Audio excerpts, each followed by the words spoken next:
Acompáñenme en un viaje al pasado, a un día que muchos recuerdan vívidamente, un día que cambió el curso de la historia estadounidense y quizás del mundo entero. Si les pregunto dónde estaban el 22 de noviembre de 1963, probablemente sus mentes, al igual que la mía, se detengan en un instante de desconcierto, de dolor, de un antes y un después.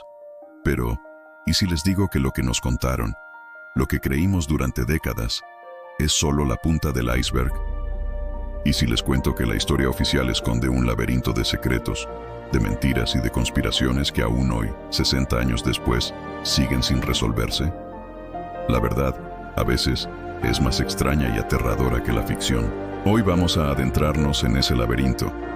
Hoy vamos a desenterrar los secretos detrás del asesinato de John F. Kennedy. Y créanme, lo que vamos a encontrar no es lo que nos han enseñado en los libros de historia. Es algo mucho más oscuro, mucho más profundo y mucho más inquietante. Prepárense, porque esta historia no es para los débiles de corazón. Todo comenzó con un disparo, o más bien, con tres detonaciones que resonaron en Dealey Plaza, en Dallas, Texas, y que detuvieron el corazón de una nación. Recuerdo ese día como si fuera ayer. La noticia corrió como la pólvora. El presidente John F. Kennedy había sido asesinado. El shock fue universal. Nadie podía creerlo. Era el final de una era de optimismo, de esperanza, de lo que se conoció como la nueva frontera. JFK era joven, carismático, y su presidencia, aunque breve, estaba llena de promesas. Había un aire de cambio, de progreso, de un futuro brillante. Y de repente, todo se detuvo en seco.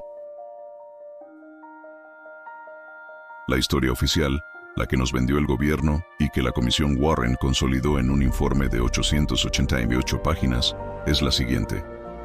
Lee Harvey Oswald, un exmarín con un historial problemático y simpatías comunistas, actuó solo. Se apostó en el sexto piso del almacén de libros escolares de Texas y disparó 3 balas con un rifle Carcano.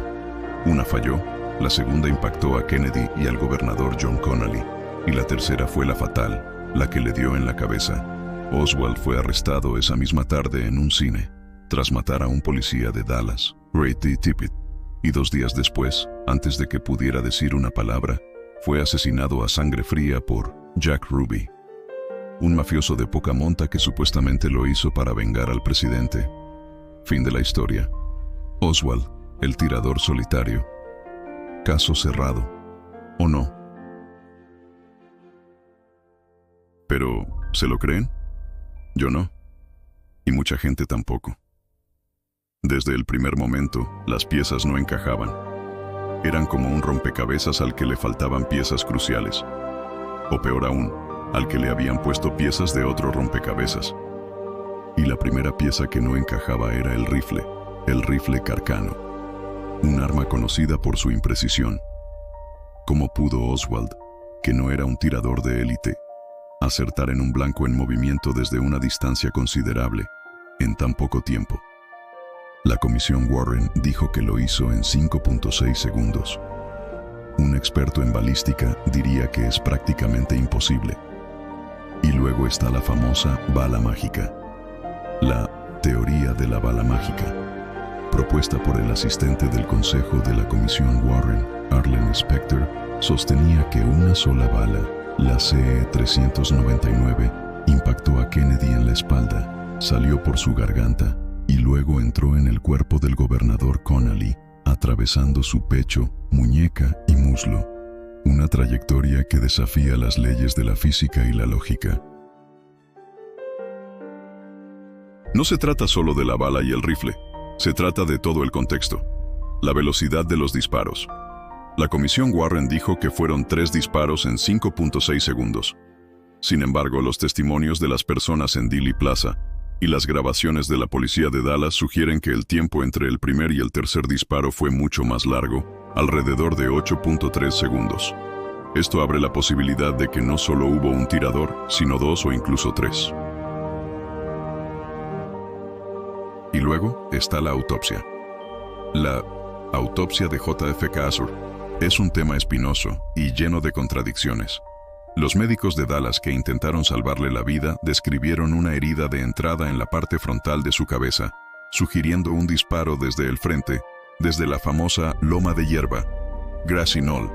Sin embargo, los patólogos militares en el Hospital Bethesda, que realizaron la autopsia oficial, no encontraron esa herida y la describieron como una herida de salida. El cerebro del presidente, una de las pruebas más importantes, desapareció misteriosamente después de la autopsia. Esto, por sí solo, es suficiente para levantar sospechas. Pero, volvamos a Lee Harvey Oswald. ¿Era realmente un tirador solitario? A medida que uno investiga, se da cuenta de que Oswald no era solo un marine resentido. Era una figura mucho más compleja. Había servido en la Marina de los Estados Unidos, había desertado a la Unión Soviética y luego regresó a Estados Unidos. ¿Qué hacía un hombre con un historial tan turbio, que supuestamente era un ferviente comunista, contactando a la CIA y al FBI? Hay registros de que Oswald se reunió con agentes del FBI en varias ocasiones. ¿Era un informante? ¿Un agente doble? ¿Una pieza de ajedrez en un juego mucho más grande que él mismo? Y luego está el personaje de Jack Ruby, un hombre de la noche, dueño de un club nocturno, con conexiones con la mafia de Chicago y Dallas. ¿Por qué iba a arriesgar su vida, su libertad, para vengar a un presidente que ni siquiera conocía? La historia oficial es que actuó por un impulso patriótico, pero los testimonios de la época sugieren otra cosa. Ruby, antes de matar a Oswald, había estado haciendo llamadas frenéticas a varios números, incluyendo a un conocido de la mafia, y su muerte, por cáncer de pulmón en 1967, ocurrió antes de que pudiera testificar en un juicio más amplio. Demasiadas coincidencias, ¿verdad? Ahora, vamos a adentrarnos en las teorías. Porque si la historia oficial no es la verdad, ¿cuál es? La primera y más popular es la de la mafia. La mafia, liderada por figuras como Carlos Marcello en Nueva Orleans y Santo Traficante en Florida, odiaba a los Kennedy. El hermano de JFK, Robert F. Kennedy, que era fiscal general, había emprendido una guerra sin cuartel contra el crimen organizado. Había encarcelado a mafiosos. Había desmantelado operaciones. Los mafiosos vieron en JFK un obstáculo para sus negocios y en RFK una amenaza existencial. Tenían el motivo y tenían los medios. Las investigaciones posteriores han revelado que Jack Ruby tenía vínculos profundos con el crimen organizado. ¿Fue Oswald una pieza más en un plan para eliminar a un presidente y a un fiscal general que se habían vuelto demasiado peligrosos? Es una teoría muy plausible. Pero, ¿y si no fue solo la mafia? ¿Y si fueron los anticastristas cubanos? El fracaso de la invasión de Bahía de Cochinos en 1961 fue un punto de inflexión en la presidencia de Kennedy. Los exiliados cubanos anticastristas, que habían sido entrenados por la CIA para derrocar a Fidel Castro, se sintieron traicionados por Kennedy, quien se negó a proporcionarles el apoyo aéreo necesario. Vieron a Kennedy como un traidor, como un obstáculo para su sueño de liberar a Cuba. La comunidad cubana en Miami y en Nueva Orleans, donde Oswald tenía conexiones, estaba llena de resentimiento.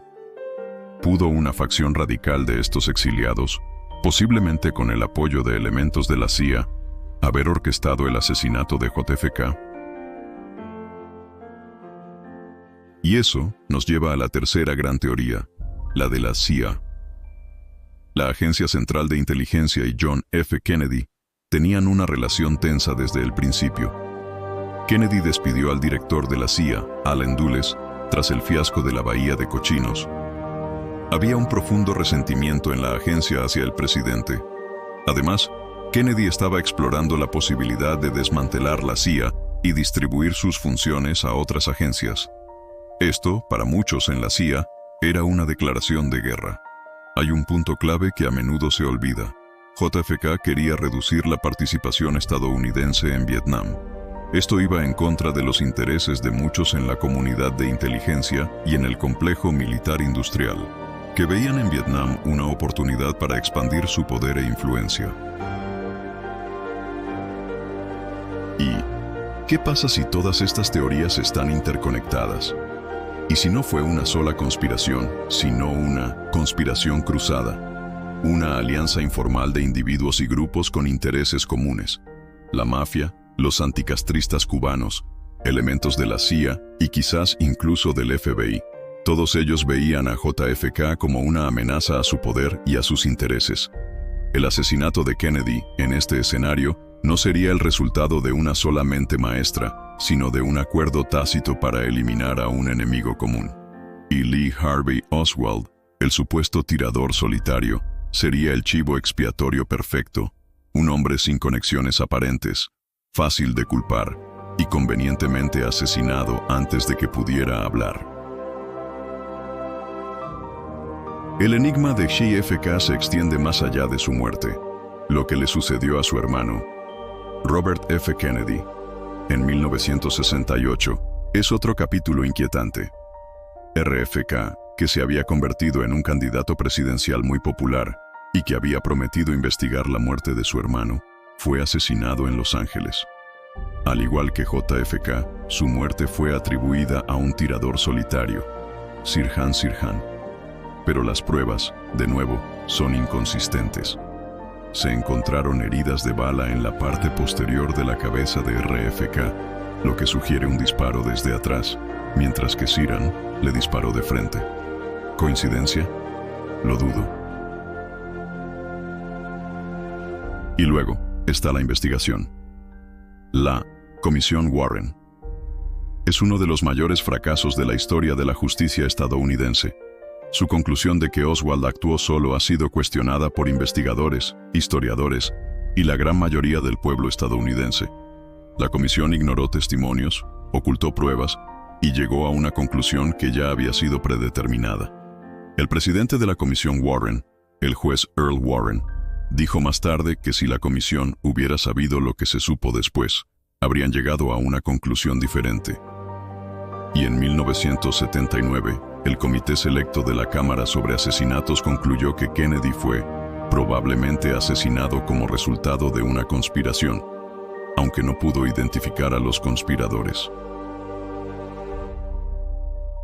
Entonces, ¿quién lo hizo? ¿La mafia? ¿La CIA? ¿Los anticastristas? ¿Una combinación de todos ellos? La verdad es que no lo sabemos, y quizás nunca lo sabremos. Los documentos relacionados con el asesinato de JFK siguen siendo clasificados.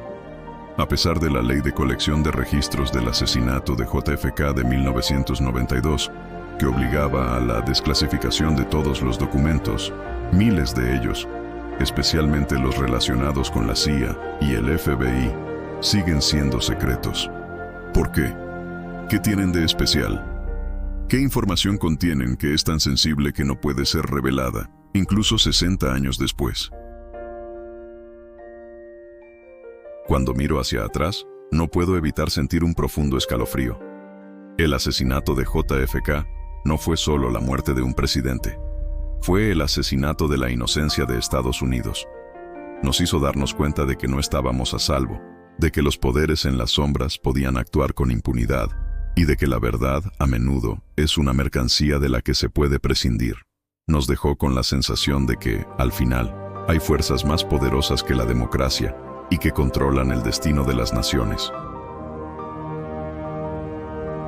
Y ahora, les pregunto a ustedes, los que me han acompañado en este viaje, ¿se atreven a mirar más allá de la historia oficial? ¿Creen en la teoría de un tirador solitario, en la bala mágica, o creen que hay algo más? ¿Qué significa para una sociedad, para una democracia, cuando la verdad es un misterio? ¿Y qué precio pagamos cuando decidimos ignorar las preguntas difíciles y aceptar las respuestas fáciles?